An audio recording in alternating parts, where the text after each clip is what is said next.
السلام عليكم ورحمة الله. طيب بسم الله الحمد لله والصلاة والسلام على رسول الله. We begin, we say first off, Jazakallah khair. We're hosting Sheikh Mustafa. May Allah subhanahu wa ta'ala bless him in his time and his effort. If you've seen his feeds lately, mashallah, he's doing these types of programs all across Southern California and the country even. Alhamdulillah. So we appreciate the time and the efforts that he's putting into this, alhamdulillah. Sheikh Mustafa is the religious director at the Islamic Center of Irvine. He's been in the Southern California community, alhamdulillah. He's actually the person that helped bring me to Southern California. So when I was in Houston, I applied for a position to work under his guidance.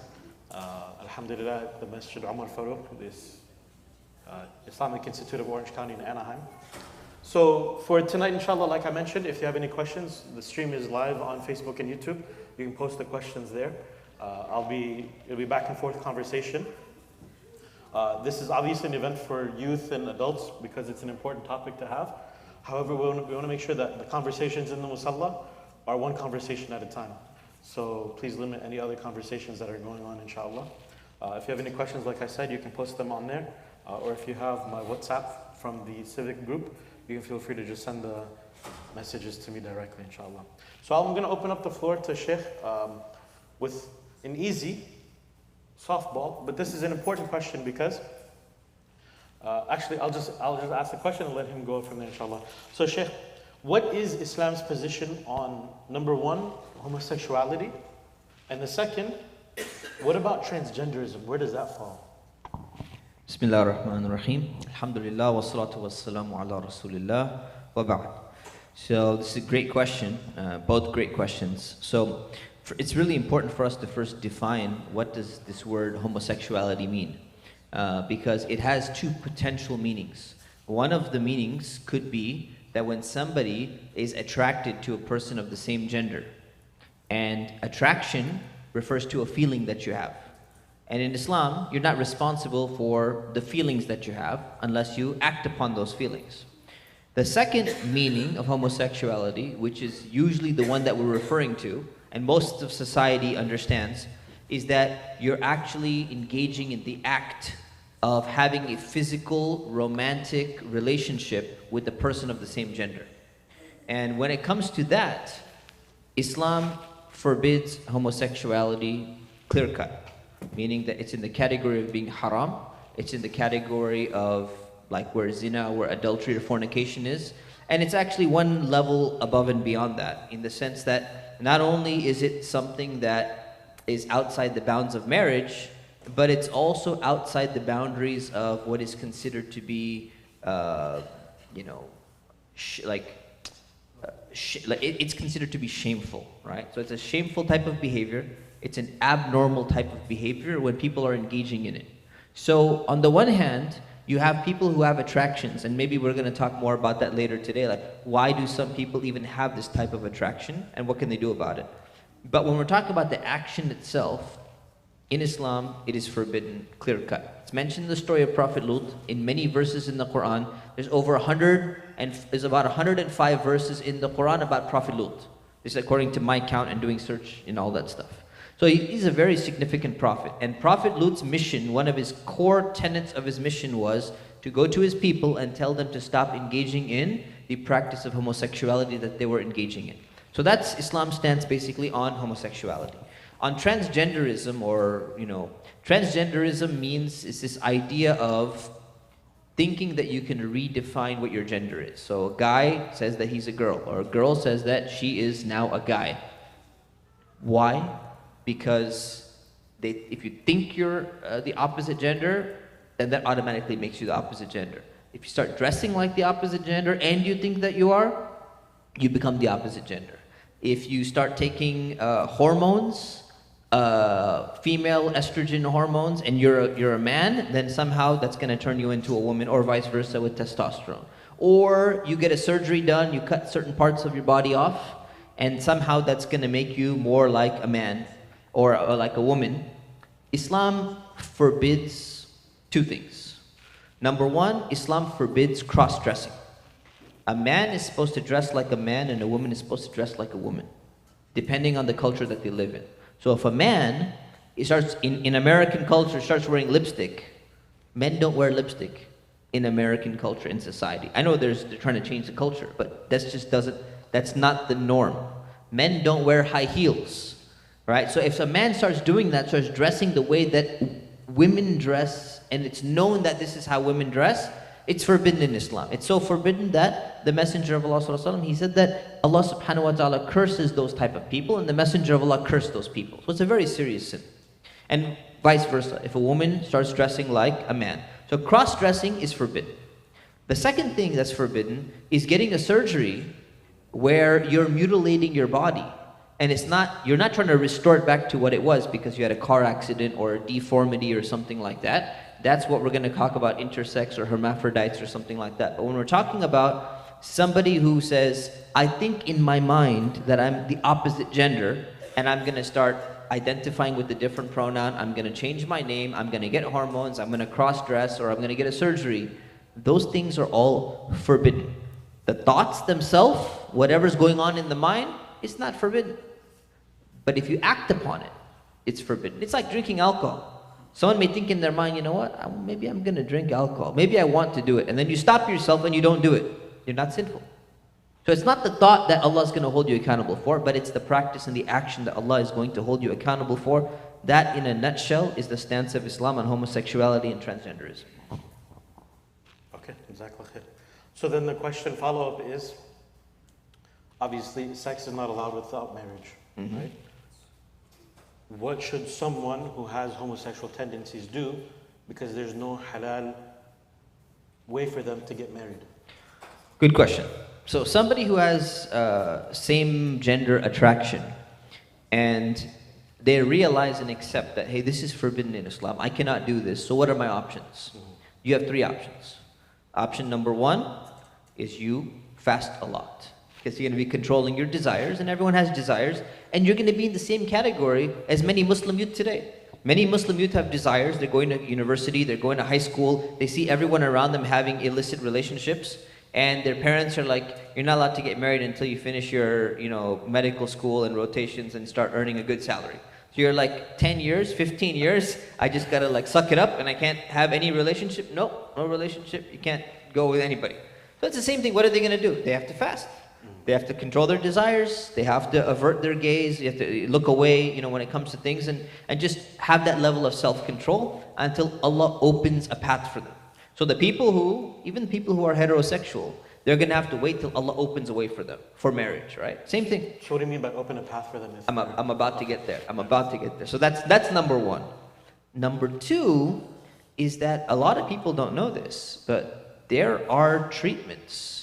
There are many types of therapies that actually can either help you control that desire or help you rechannel it in the opposite direction. So actually people who have same gender attraction, if they go through a certain type of therapy, there is a very good chance, if they go through the right procedure and they have the right circumstances and the right support group and everything, that they can actually undo this. And there are thousands of documented cases who've worked with professionals. Like, I'll give you one example.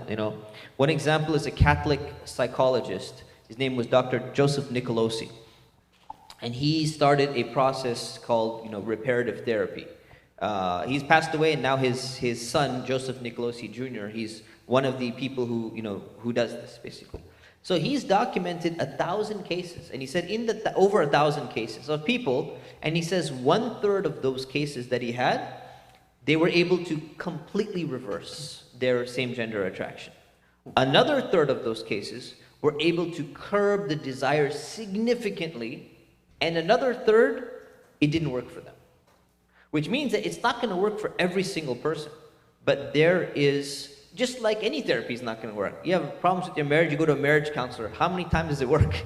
So many people that I went to a marriage counselor, didn't work. You have drug addiction. You go to a drug rehab center, and you're like, not everyone who goes into a drug rehab center comes out and they're like clean now.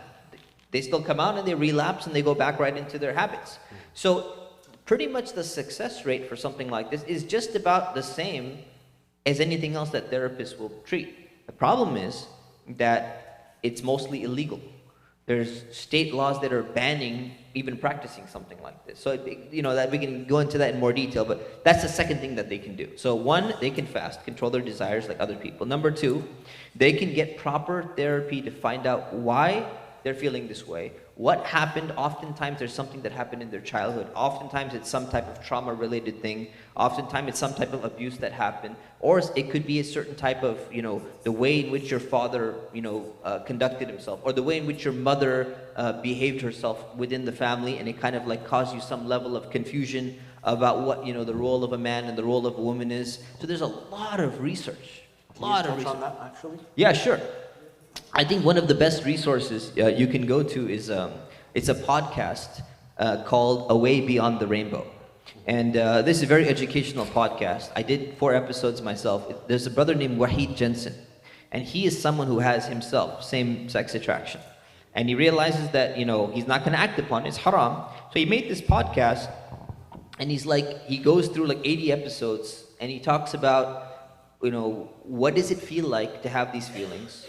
Brings on experts onto the show. What do we do about it? What are the potential things? What kind of treatments work? What kind of treatments don't work? What happened with the laws and everything? So it's a very, very educational thing. Anyone who wants to understand this phenomenon better, I recommend that they listen to every single episode on this podcast. It's called Away Beyond the Rainbow. And then the second one is a Discord server online. It used to be like an online group, but now it's a Discord. It's a website you can go to. It's called straightstruggle.com. And, pun intended, right? So it's the struggle for the straight path and trying to be straight. And it's basically a worldwide community of people who have these same gender attraction feelings. And they're all trying to work on it, and they're supporting one another. Right? So there's a board who kind of like a few admins on there who kind of guide people along. Some people are way more well-versed in it. Some people are a little bit new. But anyone who is struggling, and somebody's struggling, and they're like, I want to understand what's going on with me and how can I protect myself from doing something haram, they should sign up to this group. You should not sign up if you're just interested, but you're not experiencing it. This group is supposed to be only a support group for people who are experiencing. Whereas the podcast is for everyone to learn. Okay, so talking about transgenderism, people say that, so homosexuality, etc., while it's not new, wasn't very prevalent at the time of the Prophet ﷺ, correct? So they'll say, though, the Prophet ﷺ allowed a transgender person in his home. So what does that mean? Can you explain? Okay, so there was this guy, these are some of the reports here. There's this guy named Heat. And this guy, they said he's mukhannath. And mukhannath means effeminate. It has a few meanings. It could mean effeminate. It could mean somebody who's a eunuch, meaning somebody who's been castrated, somebody whose private parts have been cut off. And what happens is, if that happens to a man, for whatever reason, either because they were tortured or something else happened, there's going to be a difference in hormone production, and it causes some changes in them. So they're going to start behaving differently because testosterone production gets affected and all of that stuff. So it could mean that. Or it could potentially mean that the person was khuntha, meaning they were intersex or hermaphrodite. So they actually were born with, physical features of both male and female. So this term has the potential to be both. The term mukhannath does not mean transgender. Transgender means somebody in their mind thinks that they're a different gender, but 100% physically, they are the biological, gender, biological sex that they were born in. So this is a mistake that some people make. They're trying to look for an excuse and say, look, we found something, we found a transgender person in the time of the Prophet, peace be upon him. This is not the case at all. This guy was, number one, he was not transgender at all. There was not that concept that existed. Number two, when he was there and he was around the Prophet, peace be upon him, the Prophet saw that he was different. So he gave him a few concessions and said, you know what, because you have something going on with you physically in your body and all that stuff, we're going to make, we're going to give you like a special privilege. You don't have as many regulations or restrictions as everyone else does. But what he did was, he started speaking and behaving in a very obscene way. He started using very bad language in front of women and stuff like that. The Prophet ﷺ kicked him out. He was banished from the community. that's a really bad example. If someone wants to use that and say, look, there was a transgender person in the Prophet, look, he accommodated him. He didn't accommodate him. First of all, he wasn't transgender. Second of all, if you're being obscene, you get kicked out. He got kicked out. What do you mean by kicked out? I mean, Prophet said, you need to leave this community. Yeah, he had to, because he was being obscene. So if you can't control yourself, then you need to go. So he's kicked out of Medina. He's kicked out of Medina. Yeah. So it's a pretty serious thing. And that's kind of the problem today, is that most of the transgender movement is about, you know, drag queens and dressing up and things like that. There's a lot of obscenity that's involved. So if you're trying to use the story of Heath, this one particular person, to justify it, it's a very poor justification. Right? This is not what it is. But if someone's struggling, if somebody has gender dysphoria, what they call gender identity disorder, gender dysphoria, and there are people who have this, it's really sad. I mean, someone who genuinely thinks, a lot of people are not faking it, right? So we have to kind of sympathize with them. You can't empathize with them because you don't know what that feels like. But you can sympathize with them and say, you know, you're struggling, you actually believe you're the opposite gender. But does that mean that the best thing for you and the best thing for society is to affirm you in your beliefs, even if you're mistaken? If there's a delusion, if somebody thinks it's raining outside, but it's not raining outside, we say we don't want to make the person feel bad. We'll just let everyone else just pretend like it's raining. Is that good for society? No. Is that good for the person? It's not good for the person either. But that's what's happening when it comes to these type of things. So let's say there was someone like that in the situation. Yes. Like as Heath. Yes. Would they be allowed to have some of those certain concessions today as well? So if somebody really, if there's a proof that they don't have, if someone's castrated and they don't have desire anymore, right? Like complete zero? Yeah, like they have like zero desire, right? So there's something happened in their body where they don't have any desire for women at all. Yes, they can have some concessions. How many people do you find like that? It's the LGBT movement that we're talking about. Those are not those people. It's not the case at all. In fact, it's the opposite. These are people who are, you know, highly, you know, they're very interested. They got a lot of desire, and they want to act upon their desire. It's the exact opposite case. So the two of them should not be conflated at all. Okay. One of the things that people say, because Muslims living in the West are a minority, is that the more support we show to other minority groups, then the better off the Muslim community is. And so a lot of times the Muslim community, for elected officials that are Muslim, etc., have shown support for, whether not necessarily to come out and say it's okay, like halal to do this, but they've argued for political freedom for them to do, you know, for the LGBT movement. Such as obviously removing the ban on marriage for same-sex marriage, etc. Should the Muslim community, is that even true, number one? And number two, if it was true, should the Muslim community support the rights of minority groups that we would not find permissible in Islam? Okay, it's a good question. So there's this principle, what people call intersectionality. And intersectionality means basically all minorities should team up with all other minorities to fight the dominant power structure in society. This is like a product of second wave feminism. They came up with this idea. So in a way, it kind of seems like reasonable. It's like, you know what? If people are against Muslims, and then they're against Jews, and then they're against Mormons, you know, LDS church and stuff like that. Well, we're all minorities, and we're all being oppressed by the same people who are the dominant majority. So let's all team up together in order to support each other so that, you know, we don't have this type of discrimination. The problem is, what do you mean by team up? So team up ends up meaning that we're going to support you on every single thing that you stand for, and you're going to support me on every single thing that we stand for, even if we completely disagree. And that becomes a problem, particularly when you talk, like, if you're going to support, let's say, the Jewish community. You're like, okay, they're also minority. They're a pretty powerful minority, right? But let's just say they're minorities, right? And there's some oppression taking place. We say, we're going to team up with the Jewish community, okay? If that simply means that, you know what, it's okay, and we're supporting the fact that Jewish people should have a right to be able to practice their religion in this country, and they can build their synagogue or something like that. Perfectly fine. There's no problem with teaming up with them, and it's a good idea to do so. But if it means that the Jewish community now is going to change the curriculum in every single public school, that's going to teach Judaism as a matter of fact, and every single teacher has to teach that, all the tenets of Judaism is the dominant religion and everyone needs to accept it. You can never support something like that, right? There's no way. And then if you say at work, everyone has to wear a yarmulke, when Hanukkah time comes. Be like, I don't want to wear a yarmulke. I'm not Jewish. I don't have to celebrate this thing. So if you did that, then there would be a really big problem.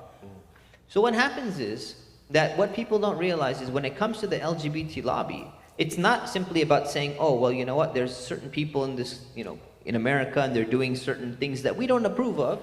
But it's not just about saying, oh, well, let them exist. Let them do what they want to do in their own, private spaces or whatever it is. Let them have their own little nightclub or whatever it is.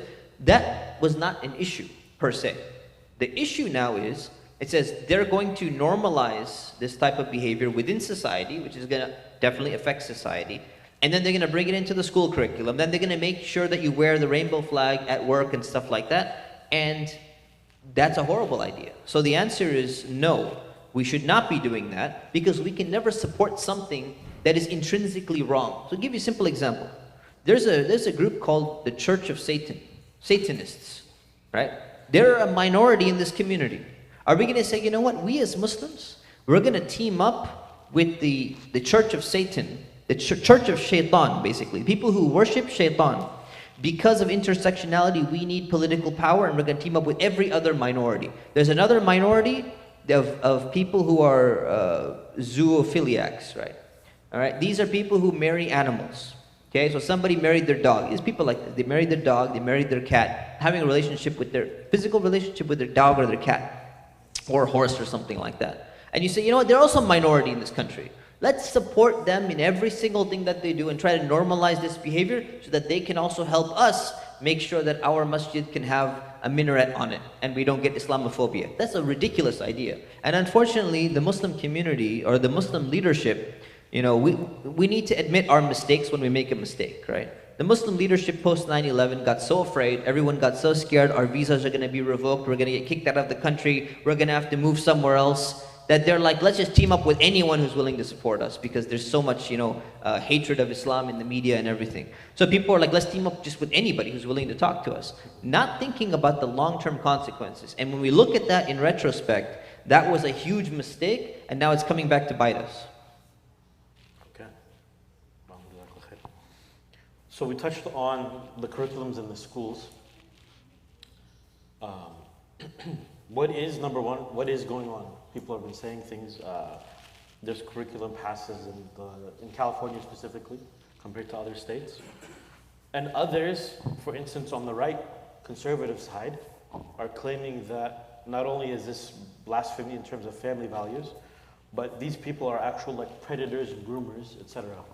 So what's that all about? Okay, so let's start with the school. So in the schools, California is one of the, California, Seattle, and Toronto in Canada. These are among the most progressive societies. And when I say progressive, it doesn't mean that they're actually leaning towards progress, actually regressive, but they self-identify as being progressive. So what's happening in California schools, for example, is that the idea that homosexuality is normal and natural, and the idea that gender is something you can pick and something you can choose, and that there are 100 different genders you can choose from, and you can invent your own.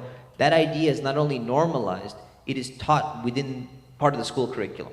If you try to oppose it, if you try to opt your child out, you're going to be in trouble. And this just happened in Canada. Somebody, Muslims tried to, they kept their kids away from the lessons during Pride Month, because they didn't want them to participate in those Pride Month celebrations and everything. And there was a audio recording of one of the teachers, one of the Muslim kids came back the day after, and the teacher's just blasting the kids, saying, you cannot be a Canadian, you don't belong in this country if you're not going to accept other people the way that they are, and she gave this rant and everything like that. So that's where we're heading to. We have books in kindergarten for kindergartners, pre-K, kindergarten, first grade, second grade, all of these things that are basically brainwashing children to think that this is completely normal and fine behavior. So I'll give you an example. There's a book about a crayon, and it's like a blue crayon that's in a red wrapper. You know, those crayons, they have a wrapper and then there's a crayon. So it's either blue and red or blue, whatever it is. So it's like, it talks about this really cute little thing for kindergartners. You read it and it's like this little crayon, it was feeling alone and blah, blah, blah. And then later on it started to realize something's not feeling right. And then later on it realized, you know what, I'm in the wrong wrapper. Somebody put me in the wrong wrapper, and they're trying to basically say, look, just like sometimes you can be born into the wrong gender and you everything looks like you're a male, but actually you're female in your mind. So this crayon's the same way, and basically you're indoctrinating children this way.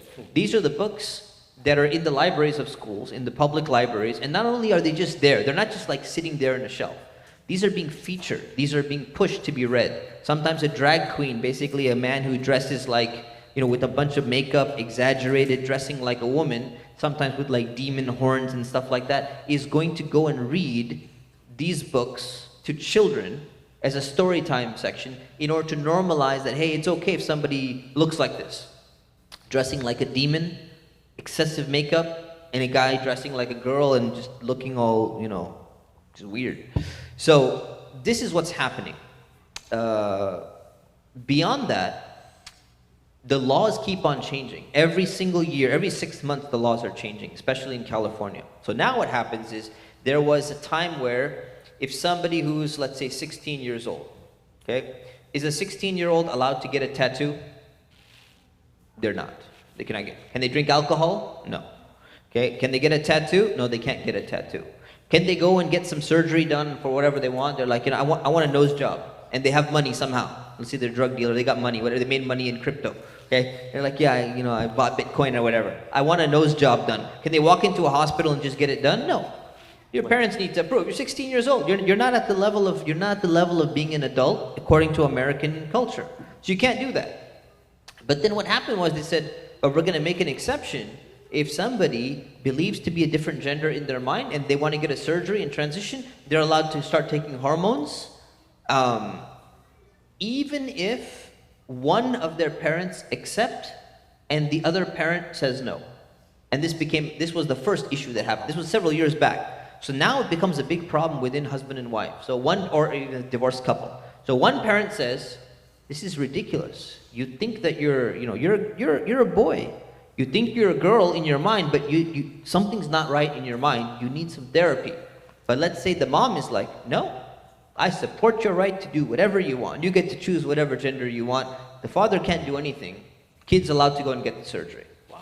Now, this was old laws, a few years back. Now the new law is being passed that says basically, if both parents say no, the state can take away the child, get the surgery done, and the parents will lose custody of their own child.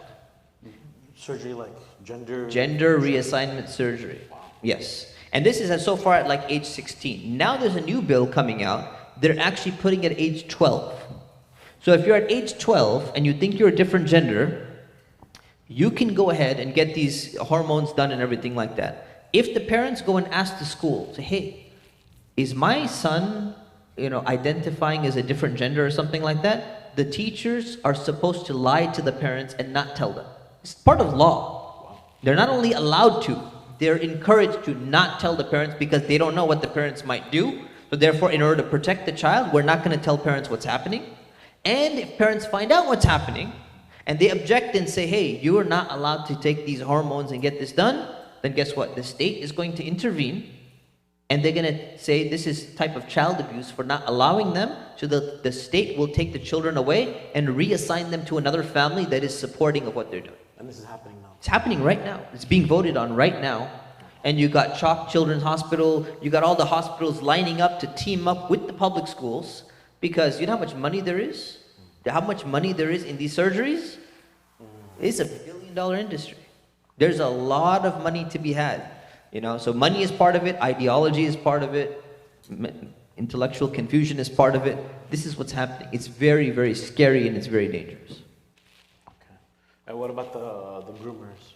So the idea of groomers. So the definition of grooming basically means that if you're an adult and you go to a child and you start telling the child, you start getting on their good side, and you're like, here's some candy, and I really, you're so nice, and I like you a lot, and I want to take you, to Disneyland, and I want to buy you gifts. And what you do is you start slowly grooming them, where they start to trust you so much, but you have the intention you have a bad niyyah, you have a bad intention to take advantage of this person later on. You wanna sell them into like child trafficking. You want to make them into some type of illicit job or whatever it is. So that's why you find that a lot of people are saying, well, by doing this to children, they're grooming them, because now you're going to have a generation of people who are ready to be taken advantage of, right? So how legitimate is this? Definitely this is going to happen. It's opening the path to some people who do that stuff. It's going to open the door for them to do it even more. Right? So what happens is, let's say you have a 14-year-old kid. The 14-year-old kid says, I'm not sure about my sexuality. I think I might be gay, or I might be this. They say, why don't you further explore it? Here's a chat room, and the school will recommend a chat room like Trevor Space. It's one of the really bad, things that they recommend. So they're like, I'm kind of feeling suicidal. Okay, we'll put you on this thing called Trevor Space that was, promoted in schools. So you go on that chat room, and guess what? You're sitting in school, and you're on your Chromebook, and you log on. Your parents don't know what's going on because you're at school. They don't know even if they have a firewall at home and they're checking your internet, and you're like, I got all the software, and none of that bad stuff's gonna happen at home. But guess what? It's all gonna happen at school, and it's gonna be right there, and it's gonna be allowed, and they're gonna actually tell them, hey, go on this space, and you can start going and chatting with other people and exploring your sexuality, explore your gender, talk to other people who've been through this. So you have adults who are sitting there, and they're like 25, 35, 40, 50, and they're sitting there talking to kids behind the keyboard, and they're basically saying, this is what I went through, and you should do this and this and that. And that's kind of like, these are groomers, right? There are some groomers there, and they're finding an avenue and an outlet to do more of this. Now, the right wing, the conservatives, the Republicans party and stuff, they often use the term like, this is all just grooming them in order to do something. I don't like that terminology, because it's questioning the intention of every single person. I don't think the intention is specifically to take advantage of the kids. I think it's more of an intellectual confusion that people have. When you have relative morality, you don't know why you believe what you believe. You say, any relationship between two consenting people is perfectly fine. You say, well, okay, what about a relationship between a living person and a dead person? There are people, necrophilia, it's a mental illness. People will have a physical relationship with the dead body. Did the dead body did it consent? Did it reject? Right? Some people, before they die, they say, I consent to have my body like this. Are you going to say, well, this is totally normal, we can do this? There's actually debate among philosophers now. It says, is an animal consenting or not consenting if you're having a physical relationship with an animal? And many of these moral philosophers who fall in the same group, they're like, well, technically, no, animals don't have the ability to not consent. And, some of them may enjoy it or whatever, so it's okay to have this relationship. That's when you don't have any moral framework whatsoever, then everything's okay. You can marry your mother, you can marry your father, you can marry your daughter, you can marry your son. On what, if you say that's gross, that's disgusting, that shouldn't be happening in society, on what basis? What basis? What intellectual basis? What scriptural basis? If you have no morality whatsoever, then everything's fair game. So whether or not they're groomers, if there's intellectual confusion, they have no foundation for morality, that's more likely the intention. They just simply, it's just a human experiment. Let's see how far we can go. As long as it feels good, just do it. That's scary, huh? Okay, so you signed on to the Navigating Differences article, right? I did. Okay. So for those that aren't aware, could you explain what that is? Basically, this is a document that was written and signed by, initially like 200 scholars and Muslim intellectuals across North America. And it just keeps going up. It's like 300, 400 signatories now. Very famous scholars like, Sheikh Yasser Qadi, Sheikh Omar Suleiman, real famous scholars, and this is really good. So it's a document which basically clarifies that this is what Islam's position is on homosexuality, on transgenderism, on the LGBT movement, and people who are trying to reinterpret Islam and say, oh, Muslims got it wrong, said, no, sorry, we didn't get it wrong. This is the clear-cut stance. This is what we stand by. And trying to push this ideology upon Muslims and upon other people in schools and in the public and in politics and all that, it's completely wrong, and we're going to stand up against it. And we're going to say, no, we're not tolerating this. This was a very, very powerful, needed, and long overdue statement. And it's so good that it came out, and since it came out, it's been getting so much traction because people have been saying, well, what do these other very popular figures who have millions of followers, they don't speak so clearly, or they don't say directly what their stance is. Sometimes they can try to be a little bit PR here and there. This was written in a very wise manner, but it's quite direct, and it makes it very clear. So this helps to unite the entire Muslim community, and it also helps to expose some people in the Muslim community who've basically been hiding their true ideas of thinking that, no, there's nothing wrong with homosexuality in Islam. There's nothing wrong with, gender is fluid and that's part of Islam and we need to change the meaning of Islam. They've been quiet too. And now all of a sudden that this has come out, now they're like, no, I don't agree with this document. And now you start to see who's who. You start to see who's an orthodox practicing Muslim who understands Islam the way that 1400 years of Muslim scholarship has understood it, and you start to understand who people who've been kind of hiding in the closet. They're coming out of the closet in their own intellectual leanings, and they're like, no, we believe Islam needs to be changed, right? Even at something core like this. So I think it's been a huge blessing to have this document, finally put out there, alhamdulillah. So, having said that, people will ask the Muslim community, why are they so focused on this topic? They have other issues, right? Why don't you talk about India's massacre of Muslims? Why don't you talk about white supremacy? Why don't you talk about whatever, poverty, etc.?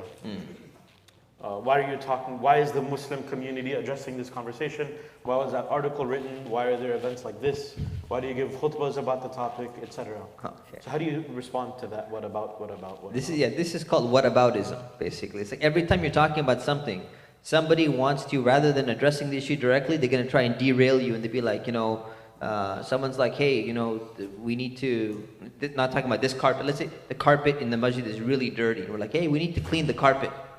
Well, what about the parking lot? It's like, that doesn't change the fact that we need to do something with the carpet, right? So it's like, these are just like red herrings that people throw out there. They're like, well, why don't you do something about that? People are doing something about it. Which major Muslim scholar is not talking about the situation in India? Who's not talking about homelessness? Who's not talking about Palestine? They're all talking about it.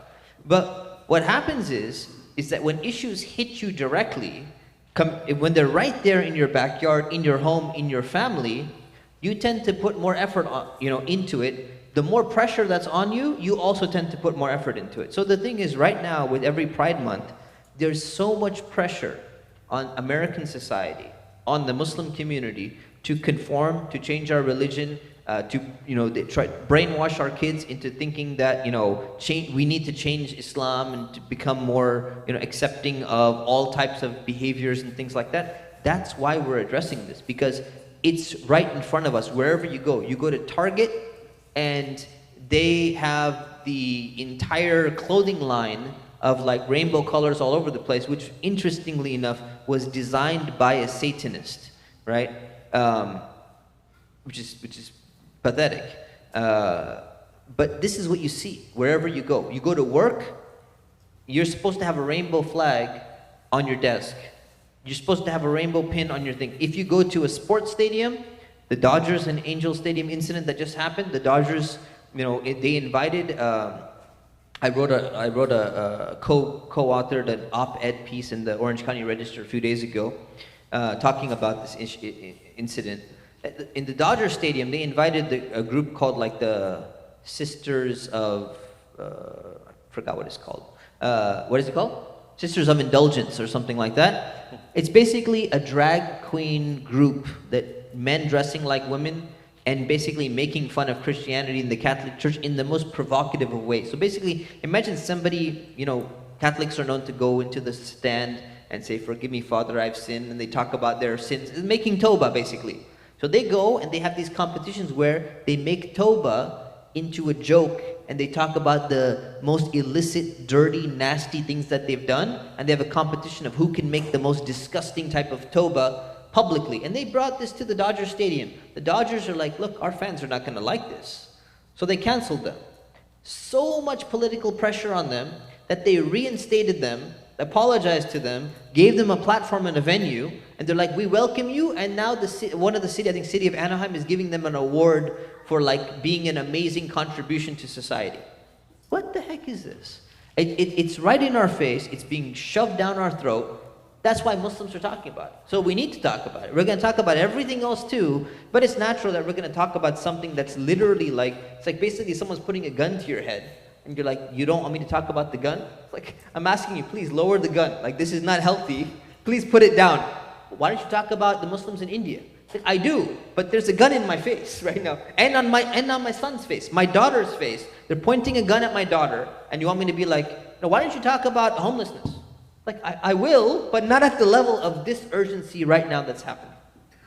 So a lot of us, we go to work, we go to school, and people will change their pronouns. Right? I identify as they, them, or it's a person that's a man, but then he becomes a female, right? Or the opposite. What should we do? So are we allowed to Islamically acknowledge that? So there's ideal, and then there's the exception of necessity, right? So ideally what you're supposed to do is we don't acknowledge that there's more than two genders. Like the entire world up until now had not acknowledged this, right? And still, most of the world does not acknowledge this.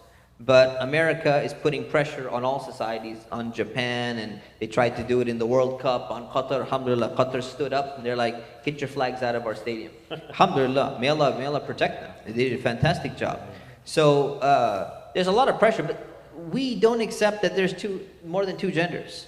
If somebody is born intersex and they have like physical abnormality, it's a physical abnormality. Right? If somebody cuts off their breast, it doesn't make them a man. If a woman cuts off her breast, it doesn't make them a man. If a man cuts off his thing, it doesn't make him a woman. That's just not the way that it works. If they're born without something, it's just an abnormality that's there. So there's two genders. So we don't accept, nor does science actually accept, nor does biology accept that there's more than two genders. So ideally, you don't use pronouns. You're supposed to identify the person and you say, "This is my religious right to not have to change my core beliefs and tell you I need to identify you as the way that I'm going to identify you."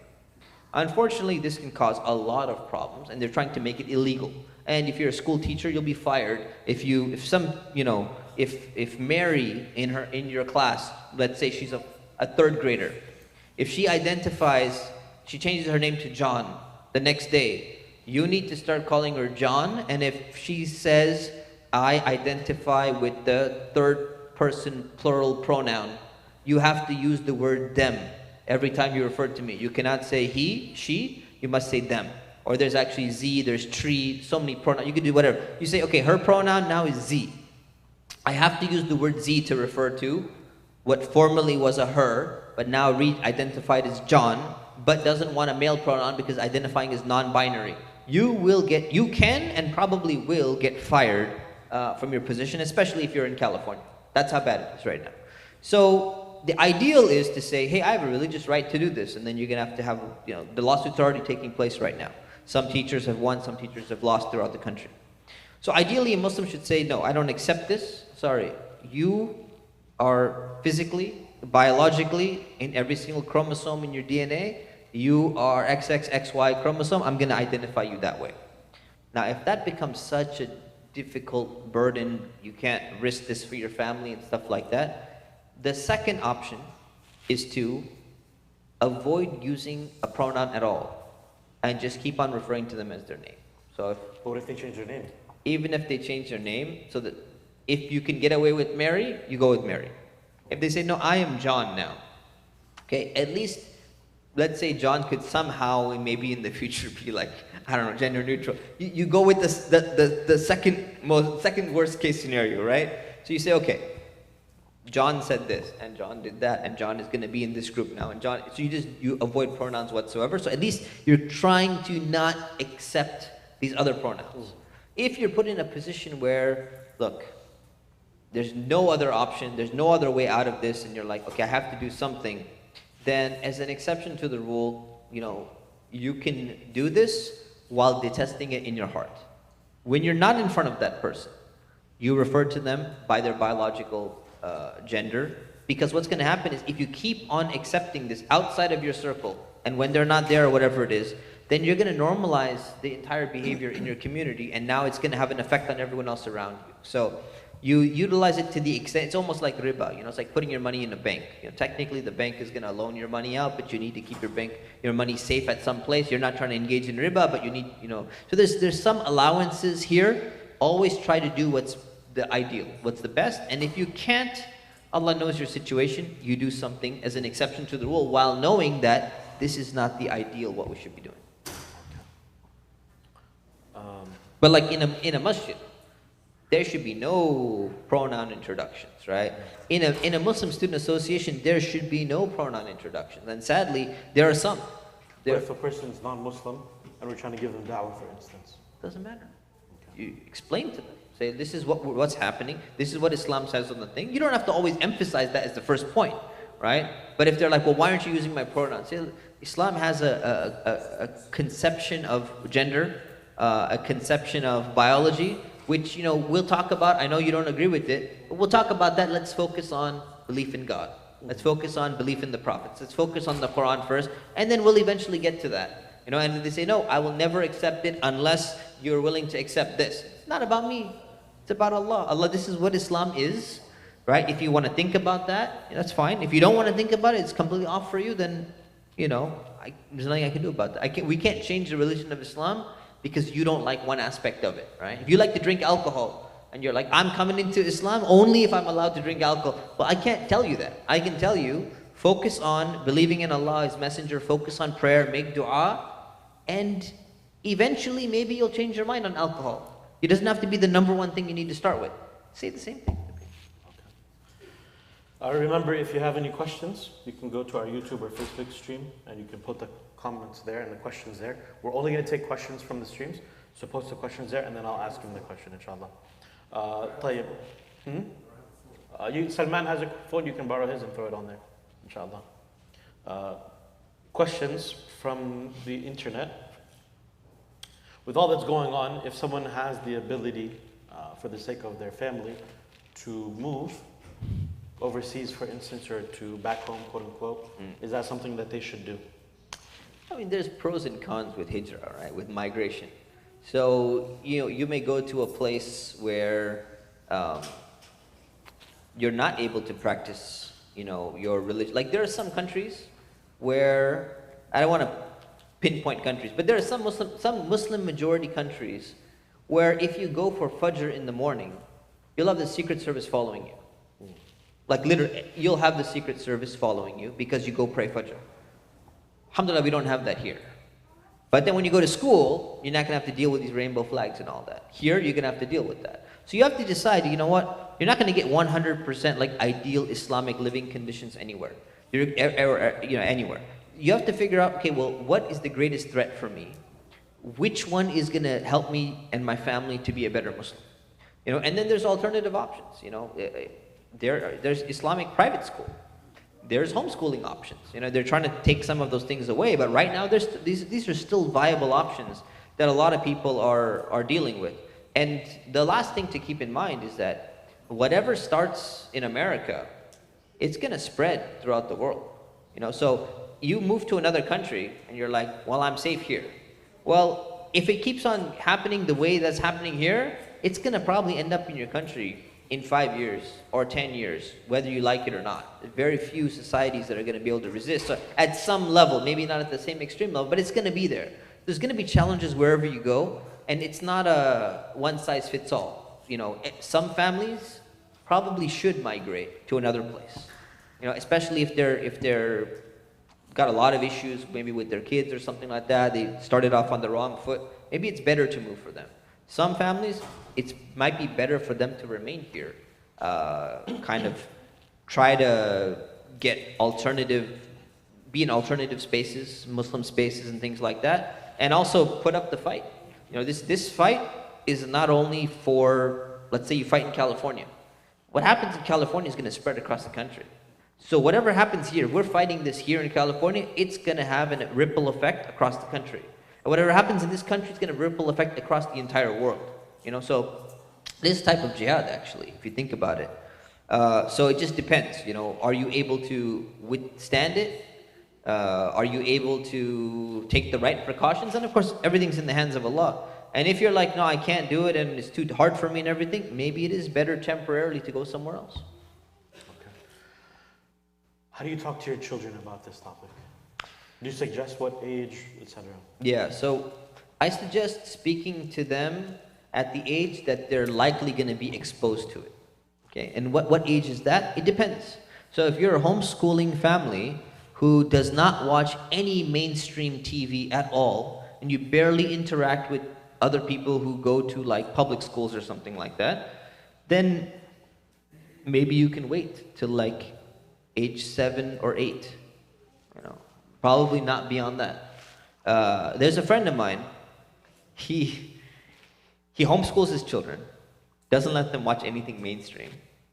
And one day he goes to the park, and he just has his son playing in the sandbox. And there was another girl playing in the sandbox. And all of a sudden, the son comes running to his father. Baba, Baba, she said something really bad. What did she say? She said, and the kid's like, I forgot what age he was. He's like 6 years old or something. He said, Baba, Baba, she said, you know, you can be any gender you want. What gender do you want to be? And he's like, what are you talking about? I'm a boy. What are you saying? And he was shocked, and the parent was flipping out. He's like, I've done everything to protect him. Like, I've done everything in my capacity. I didn't imagine just going to the park one day, he's going to interact with a random girl who shows up, around his age, maybe 1 or 2 years older than him, and giving him this message. So there's almost no way you can prevent it. That's why educating is better at a young age. So what age do they start educating kids nowadays on this, right?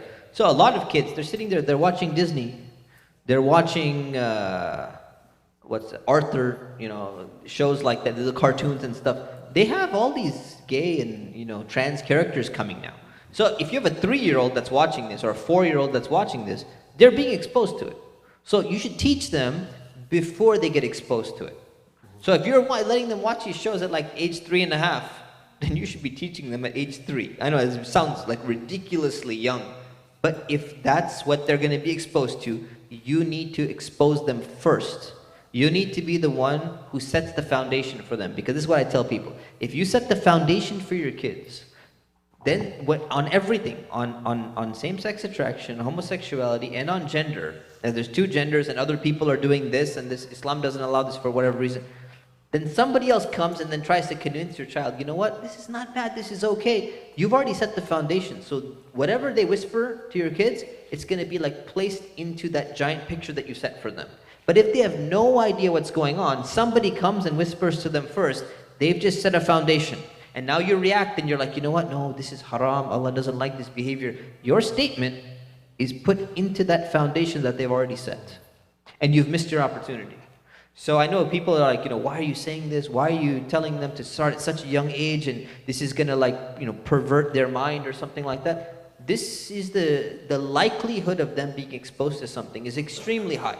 If it wasn't that high, if we're talking about 20 years ago, we'd be having a very different conversation. So, you know, on a personal level, I think age 5 is probably a good time to at least start teaching the story of Prophet Lut. Explain what story of Prophet Lut is. Explain what they did. So you know what? There were men who were marrying men, and there were women who were marrying women. And there are some people, they have something happen in their mind, they start dressing up like women. And you have kids sometimes, like some kids, they're like, this is actually normal. Some kids are like, I want to dress like my sister. Or sister, I want to wear my brother's sweatshirt or his shoes or something like that. And you got to explain to them. You start explaining to them, look, there are some people who do that. And I know you want to do that because you just want to imitate, your brother or your sister or something like that. You're a kid right now, but there are some people who do that. Something's not right in their mind, and you have to explain to them why this is not right, why there's men, why there's women, and all that stuff. So that should be done, I think, around age 5. Starting at age 5 in an age-appropriate way, and keep on renewing it in a different way. You reteach the story at age 6 or age 7 or age 8. Okay. So going to some of the questions. Some of the questions we've already answered. Someone asked, for instance, someone has these homosexual tendencies. Marriage is not an option for them. How do we comfort them, etc. I think we touched on that earlier. We did. I forgot to mention the third one. I said there was 3. Okay. One of them is fasting. One of them is the therapy. The third one is a service that some people are working on right now, and that is to have somebody who has same-sex attraction marry another person who has same-sex attraction of the opposite gender. And they basically have a mutual agreement, say, okay, we're going to have we're married. We may not have the physical attraction for each other, but at least we have emotional companionship, we have a friendship, we're allowed to live together. And it's possible that this relationship can actually help undo some of those things.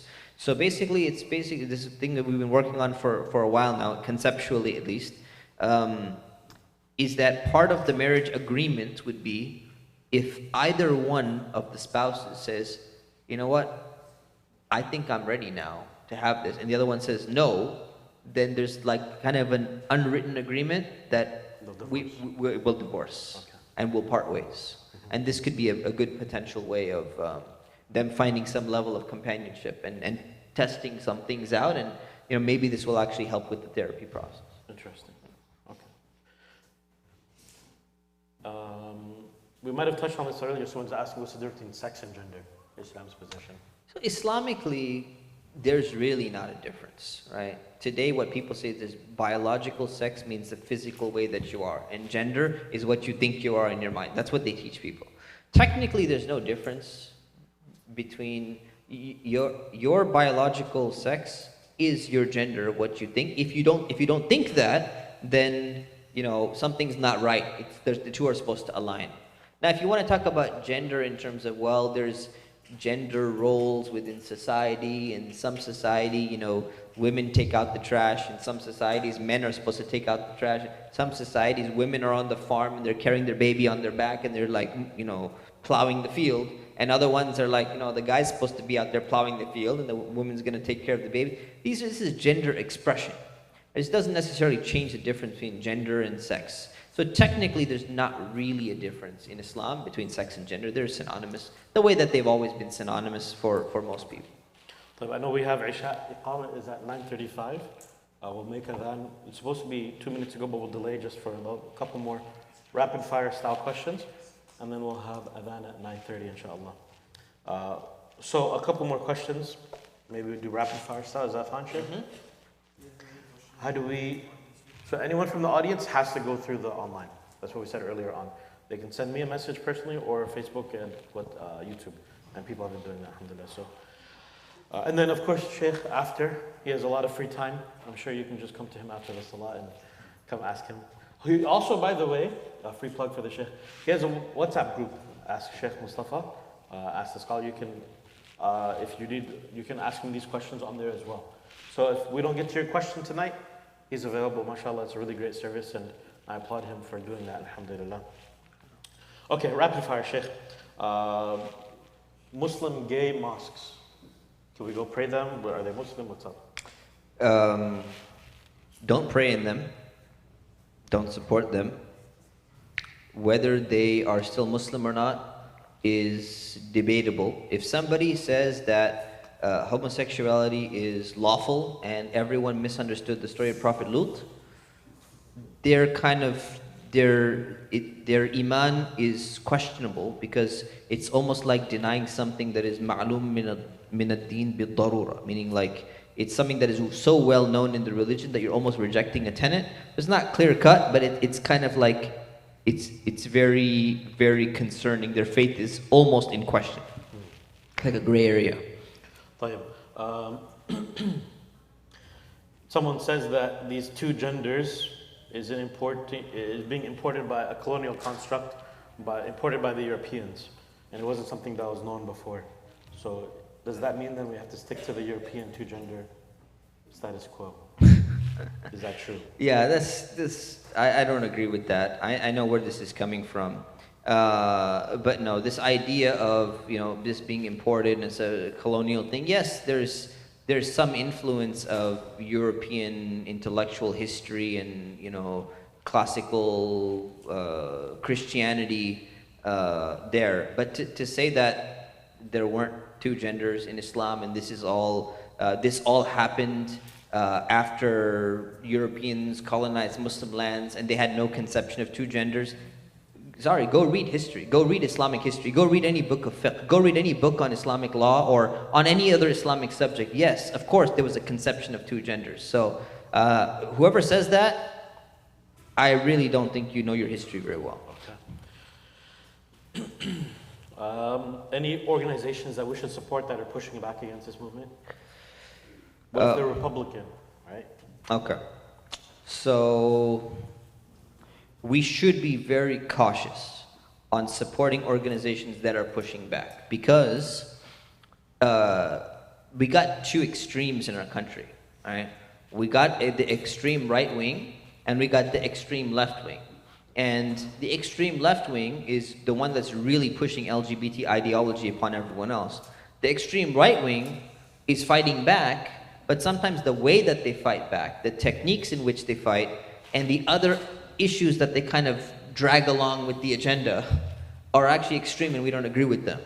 So we should be very careful when we say, listen, we don't team up with groups as an entire agenda that you have. We're going to team up on an issue by issue basis, right? And on an issue of the complete normalization of LGBT and indoctrination in schools and all of that stuff, yes, we're opposed to that and we support you on that.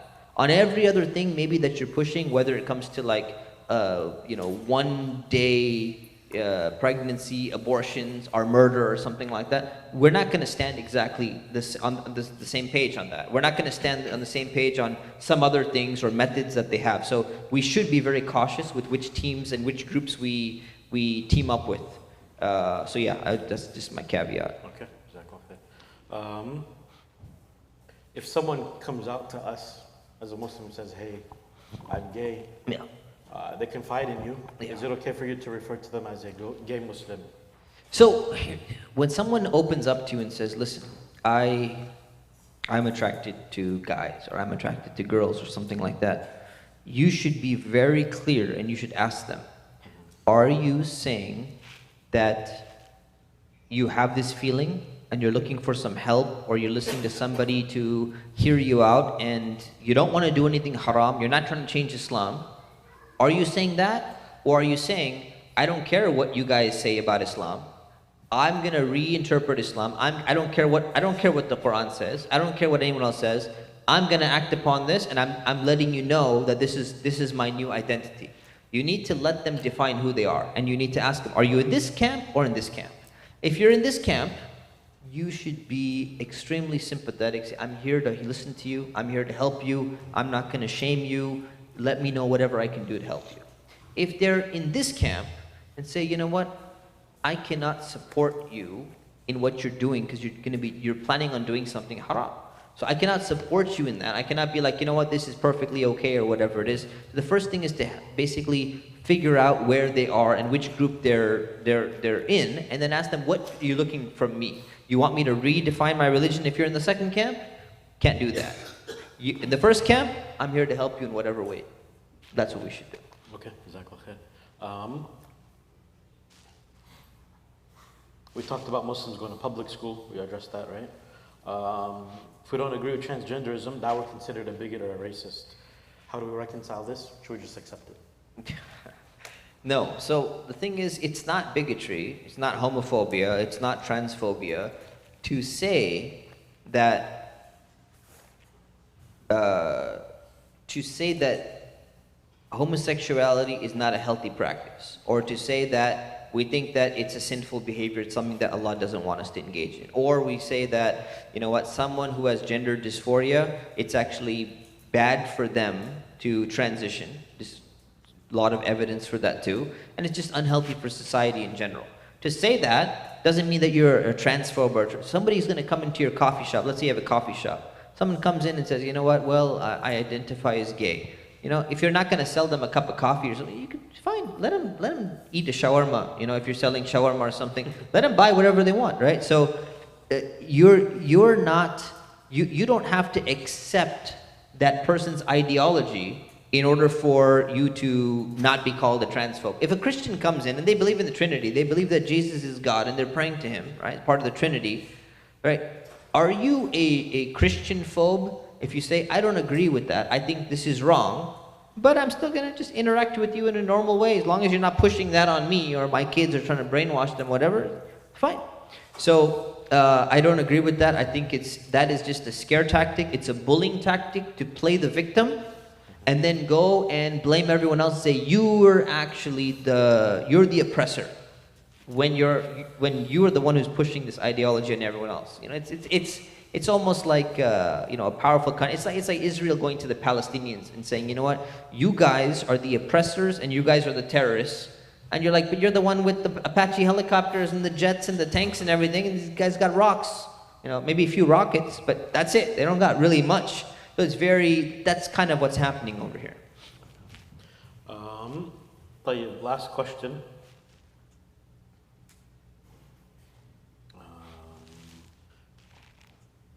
Is there anything, let's say someone is a Muslim, goes through this, they come to the masjid, that's a transgender person. What are some of the rules that they would have at the masjid? So masjid is an Islamic space, right? And in an Islamic space, we basically need to apply the rules of Islam. So people are going to stand where their biological sex or biological gender is. People are going to use the bathroom what their biological gender is. Now if they say, you know what, I'm feeling uncomfortable, you guys happen to have an extra bathroom in the office, a private bathroom or something, can I use that bathroom? Sure, we'll open a private one for you, no problem. All right, and we can accommodate to that extent. But if you come in and you're a physical, biological male, and you're like, you know what, but I'm gonna go make, and this happened in our masjid, right? I think were you there at that time? You were there, right? So I gave. It was after me, but yeah. It was yeah. I gave the guy. I said, you can use my personal bathroom in my office. He's like, he said okay, and then he went into the women's bathroom and made wudu. Women came out running and yelling, and it's like the guy in our bathroom, wearing hijab, wearing abaya. He's got a beard. It's clear, man. So he's making wudu, and the women are like, "What's he doing in here?" This was a convert, by the way. Right? He was a convert. He was a convert. Yeah. So and then we had two actually of them. So he's the first one. So this is not fair to the sisters. And then I told him, you have to either use the one we're allowing you, or you have to use the men's bathroom. So he did it a second time, did it a third time. We asked him, we said, you shouldn't be coming here anymore if you can't follow the rules. So when you're in a space, you're supposed to follow rules, right? You go into a restaurant and the restaurant says, listen, no shirt, no shoes, no come in. They do that in some restaurants. And you're like, no, but I have the right to not wear a shirt. I'm going to walk in with no shoes. There's certain rules, right? You have to respect the place that you're in. So yes, when somebody comes in, they have to respect the rules of the masjid. It's an Islamic space. If they want to, if they want to set up a table at a masjid and they want to have a booth, you can't be selling alcohol. It'd be like, well, it's a free country, I can do whatever I want. No, it's not. It's not a free space to hear and sell your, you can't be selling weed at a masjid carnival. You can't do that. Sorry. So you can't set up, you can't set up a table. So you have to respect the rules of the space that you're in. And a masjid is a Muslim space. People need to respect the rules, and you'll be respected as long as you respect the rules. طيب, جزاك khair. I know I'm 7 minutes late, I apologize, but I just wanted to make sure we answer the questions. I was just joking about him having a lot of free time, but if he wants to stick after, he's more than welcome to, obviously. And he has that WhatsApp group that I mentioned. If you want to get connected with it, you can let me know, or you can message him and see how you can get into that access to that WhatsApp group. It's open for everybody.